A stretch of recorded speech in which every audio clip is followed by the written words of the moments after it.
how I made an arched modular bridge for my Osgiliath Wargaming board.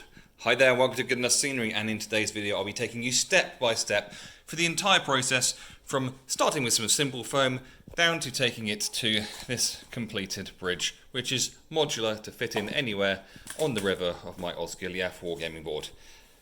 Let's get into how it's made. Okay, so I've drawn out a design for the main bridge, which is a little something like that. So this is a 4 centimetre high strip, and I'm going to start by cutting it down to be 28.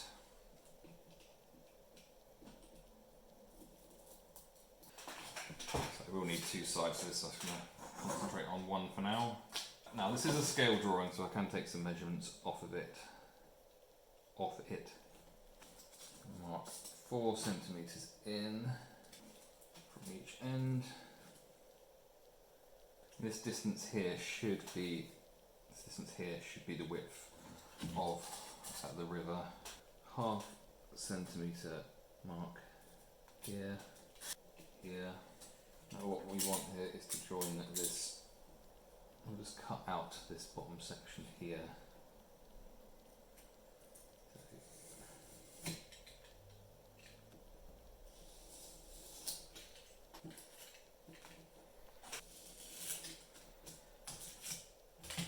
Okay, so this bit will be on the sides, and this bit will be slotting down into the river. Just find the middle of it and work from that. Middle is there. It's 2.5 centimetres from either side.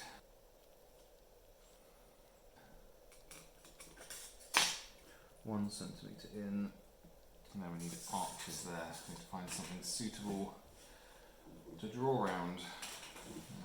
So this lid here is absolutely perfect. So drawing it up with our lines there. What I'm doing is I'm going to make it very clear where I'm going to be cutting, then I'm going to cut it out with a hot wire cutter, I think. I'm going to do the angle here, so I'm going to place this top corner here against that bottom corner there, and then I'm going to pivot this up until it's clearing the top part of this arch. And then once we've got that in place, we can score a line like that, and we can do the same on the other side. Okay, so cutting the rest of the way through. That's a bridge side done. So I'm going to do another one. So this is our bridge side here, and I've cut this piece which is 4 by 8, and this is going to be the piece that slots, well, attaches here in the middle like that.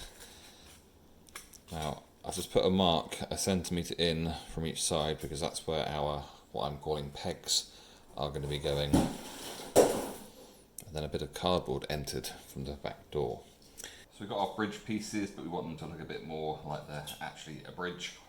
So to carve some stones into them.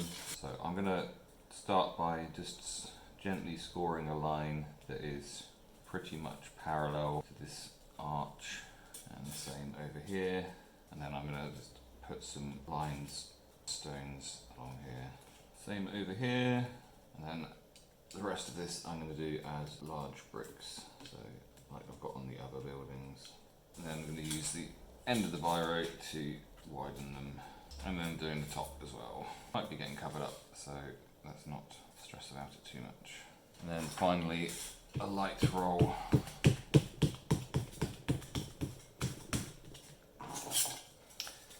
We have a bridge side. So it's done 2 sides now, or both sides as you might say, and I'm going to start putting this together. So I've made a mark halfway in on that side, also put mark halfway there.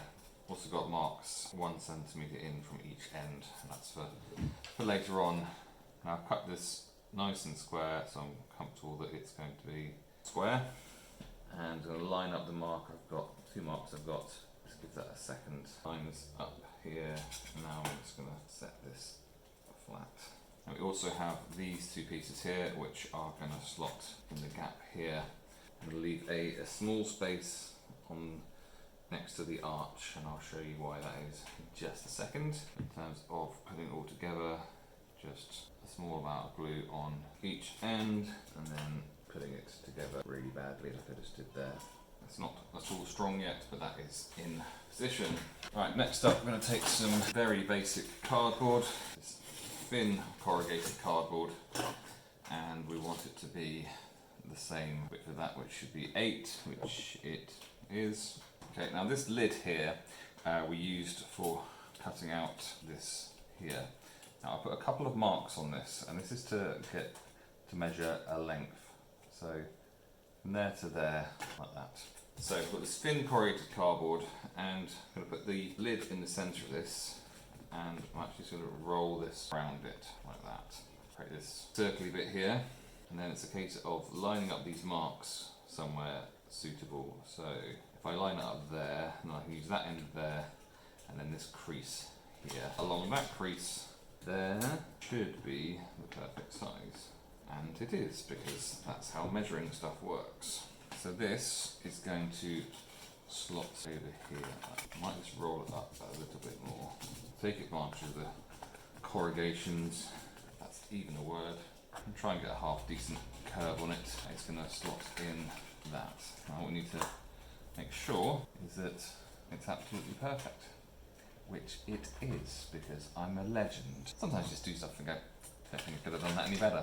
Cool. Right, glue gun back on, and we're going to put a line through here, and we're going to stick it on here like this. We can now do the same here, like that, which is pretty cool.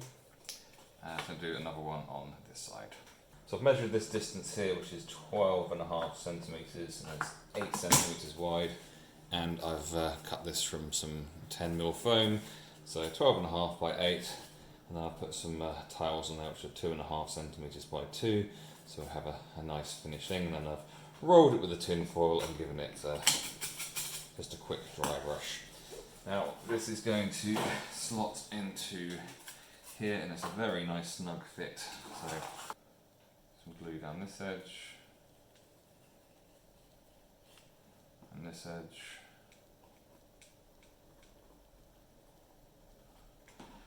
There's a little bit of give in this, but not a lot. So lining it up like that, and then pulling that away ever so slightly, which allows us just to slot it in pretty good. Now this is doing two jobs. Obviously it's finishing the bridge off, but also squishing these wooden things down so that they are positioned correctly for the next bit of things. So next up we're going to cut the pieces for up slopes. It does jazz. This starts with some pieces which are 80 by 80. It does. Originally I designed it so that it could have 10mm thick foam on it, but that's just too thick to be honest. So trim this down. I appreciate this is difficult without a hot wire cutter, but if you're doing lots of craft, goodness me, this makes things a lot quicker. So that's some 80 by 80 sheets. So next up I've got my angle cutter. This is from Shifting Lands. If you've got a Proxon, or even if you haven't, then get one of these. They are so useful. So this angle here, I measured with my protractor to be 25 degrees, which is about the absolute limit of the angle you can still keep a miniature on. Now I've set this to 25 degrees, and then I can do 2 cuts of it in the same position. So if I slide it through like this, being careful not to cut my fingers, slide this through, that cuts off that bit. Now if you rotate it and then cut through this way, and this cuts off the perfect angle, it will be flat on the floor at the bottom and meet up with the straight at the top. So I'm going to cut a few of them. Next I took some of this and I've just done a very simple grid, rolled it with some tin foil and then a quick dry brush. I may do more to it, but that's where we're at with that. Now I'm more interested in sticking this to the foam rather than the card. I mean, I will put some glue on the card, but it's the attachments to the sides and to the other part here that I am more interested in, because that's going to really define the position, and this is kind of more providing support. So start off. So just go for it. That's gone fine, and we'll do the same on to the side. Next up, we're going to use our sandy, creamy, light browny base colour to paint the bridge sides. So nothing complicated here other than just getting into all of the detail. Just quickly going to do the underside as well, even though it's not going to particularly be seen. So next time you see this, the bridge sides will be covered. Now that the base coat is dry on the sides of the bridge, now I'm going to do what I've done with the rest of the building up things and do a perpendicular brush, as I'm going to call it. It's not a dry brush because there's plenty of paint on there. It's just that we're keeping the brush perpendicular so it only picks out the top details, and that's going to bring us back to the same colour that we've got across the rest of the board. Now that the sides are done, I'm going to do the top as well in exactly the same way. And there we have it. That looks pretty decent. So on to the next stage. So across this bridge I want to have some railings. So rather than make it out of foam, I bought some push pins. It's in all sorts of different colours. So this pot I got on Amazon, I think there's about 200 in there, and it cost me about £5. So they're very inexpensive. And to start with, I'm going to fill this bit of foam with these push pins. So I've made this very strange looking hedgehog. Now I'm going to take some white bone spray, and literally all I'm going to be doing is just covering all of the push pins in this, but I'm going to do that outside so I don't choke. Now that sprayed, that looks like this, so got a whole bunch of push pins there, coloured about the right colour. Might do some dry brushing or something, and we'll have to see what it looks like when it's completely dry, but those are going to be ready for the bridge and other parts of the project. This is what our bridge is looking like, and I've now taken some XPS and to some little pieces here. So these are the same length as that, and these ones here are the same length as that, give or take, and they're about, I'd say 2 or 3 mil thick, so that's what they are doing. And we're going to do a very light roll of these, because what happens, and I'll show you what happens, is if you really push down, can you see how it's not quite so straight anymore? So yeah, we don't want to crush it because that changes the structure of the foam itself. We just want to do a light roll just to create a bit of texture on it. And to be honest, we only really need to concentrate on the top. So that's going to happen with them. These do actually have a top and a bottom, because I did cut them at a slight angle so that they could join up nicely. So now that these have had their classic kind of tin foil roll, it's time to paint them with our usual paint. And it's going to do all sides on this, even the underneath, which is barely going to get seen, but again, nice to be complete about these sorts of things. So yes, nothing more complicated than me just chucking a load of paint over all of these. I mean, this is for more than one bridge, but I'm being efficient for once. These are now dry enough, so I'm just going to give them a quick dry brush in, or perpendicular brush, I'm beginning to call it, in white, just so they match up with the rest of the bridge. Doing the angle pieces and just doing all of them. And we'll do that on the rest of them. Now we'll use our hedgehog here, that's what I'm going to call it. Right, so I'm going to start putting these in, but I want to put them in completely randomly. So I'm going to eyeball, actually I'm not really eyeballing them. There's a mark on this ruler which is ½ centimetre in, so I'm going to match this up with the edge of this and then run it along here so that I know that I'm kind of in the centre. And then I'm going to be putting a mark at 1 centimetre, 3 centimetres, and 5 and 7, so that they are 2 centimetres apart. Now with some of these we're just going to be able to put them straight in, but with this first one here, this pin is actually longer than the depth of the foam, so I'm actually going to have to snip off a bit of that. What's going to happen with this spare bit of foam, I need to press down fairly hard, and I really don't want to snap this after spending so long on it. So I'm also going to line it up, I'm going to have it vertical, but then I actually want to push down and compress it into the foam somewhat, because we want that to be, we don't want that to be sticking up. So something like that. It doesn't have to be perfectly sat in there, it can wiggle a little bit, because I may glue them individually, I may glue them as a whole unit. I haven't quite decided yet. And then the next one, length on that one is fine, so it's just a case of pushing that one in and then compressing it down a little bit. Here, we need to press down hard, we really don't want to snap the bridge, so just a bit of counter pressure from the other side. The same applies here. This one needs a little bit taken off because when applying counter pressure, I start feeling it going into my finger, which I wouldn't recommend. So we have there like that. Needs some adjustment, but that's why we're not gluing them straight off the bat. And then from here, is similar sort of thing. This is 12.5, so I either have it there. If I have it half centimetre, that feels too tight. So you're going to go 1.5 there, 1.5, 3.5, 5.5. You understand that I'm doing 2 centimetre intervals. Don't need me to explain that. And these are a lot simpler because we can just put them in. And by luck rather than design, these are, I think they're almost exactly a centimetre across. So you can actually line them up quite nicely without, you can see where if your mark's a bit off. But yeah, like how that's coming together. So on that side. I'm going to finish it. So we have our pillars and we have our tops. So we actually put this all together now. Checking the length there. That looks good. This is going to vary from the glue gun, but what I've actually discovered is that the pins actually fit perfectly down the end of my glue gun nozzle. So I actually just dip that into the end of the nozzle quickly and pull it out, and I get a pin which is covered in hot glue, which I can then just slide back into its hole there. So these can actually be more steady than they had been previously. So, and it's managing to do it without creating a huge amount of gluey mess, which is not what we want. So yeah, it's actually solid already. So I'm going to do that across the rest of this. So what I'm going to do with this is get it into the position I want it to be in, which is going to be there. Then I'm going to make sure it's lined up properly, and then I'm just going to push a little bit just to put a mark on the underside of this, so I can see where these are going to go.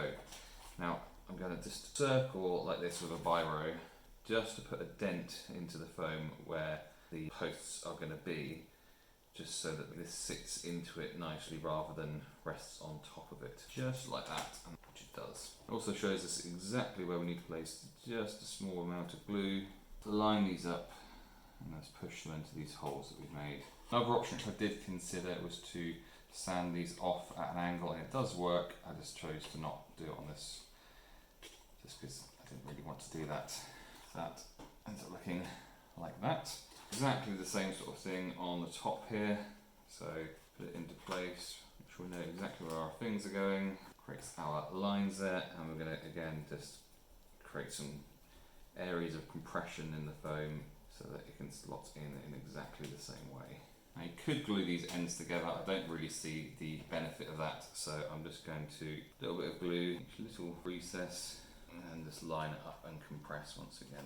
Finally onto this side, we're going to do it in exactly the same way. Is only difference this one is that we're going to just need to trim just a couple of mil off the end of that, and then that will be free to be glued in position like that. So I'm going to do that one, and I'm going to do the other side, and then I think we can basically call that done. So here's our bridge, very, very nearly complete. Final thing that we need to do is to make it into a modular thing.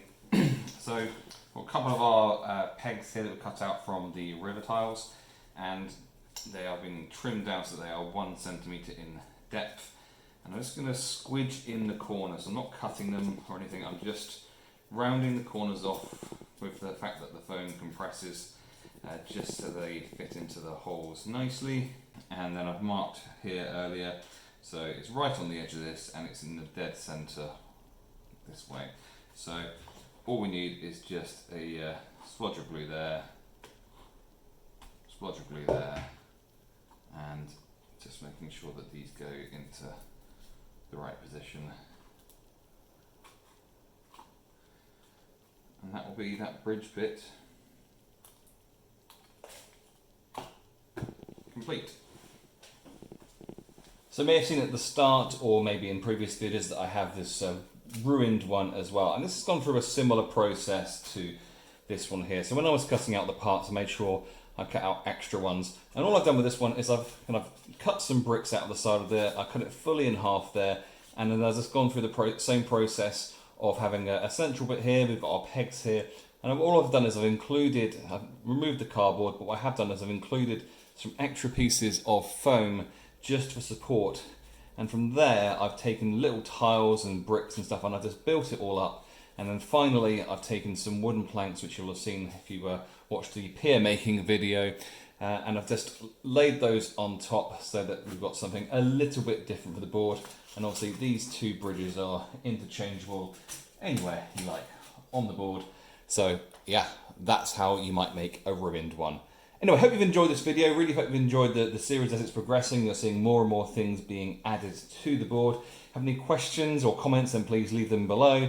Please like the video, it does really help, as well as subscribing to the channel and hitting the notification bell so you know when a new video arrives. Catch you for another video soon.